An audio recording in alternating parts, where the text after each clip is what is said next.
फिल्मी स्टाईलने चिठ्ठीद्वारे खंडणीची मागणी. मिरजेत 5 लाखांसाठी मुलाच्या अपहरणाची व्यावसायिकास धमकी. मिरजेत महेश पाटील या व्यावसायिकास अज्ञाताने चिठ्ठीद्वारे 5 लाखाच्या खंडणीसाठी मुलाच्या अपहरणाची धमकी दिली. फिल्मी स्टाईलने खंडणी मागण्याच्या या घटनेचा पोलीस तपास करीत आहेत.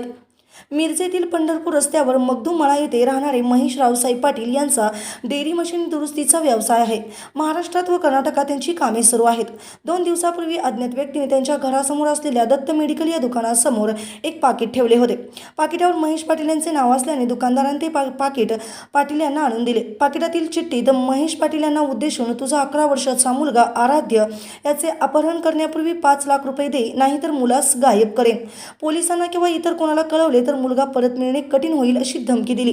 5 लाख रुपये पंढरपूर रस्त्यावरील धनगरी धाब्यासमोर पत्र्याच्या शेडमध्ये रात्री 8 नंतर आणून ठेवण्यास सांगितले. महेश पाटील यांनी चिठ्ठीसह पोलिसात धाव घेत अज्ञाताविरुद्ध फिर्याद दिली. या प्रकरणी पोलिसांनी अज्ञाताविरुद्ध खंडणीचा गुन्हा दाखल केला आहे. फिल्मी स्टाईलने खंडणी मागणाऱ्याने फोनचा वापर न करता चिठ्ठीतून धमकी दिल्याने पोलिसही चक्रावले आहेत. पोलिसांनी औषध दुकानातील CCTVची पडताळणी केली असता तेथे चिठ्ठी टाकणाऱ्याचे कॅमेऱ्यात चित्रण झालेले नाही. पाटील यांना कर्नाटकात वेगवेगळी कामे मिळाल्याचाही चिठ्ठीत उल्लेख असल्याने पाटील याच्या परिचितानेच हे कृत्य केल्याचा संशय आहे.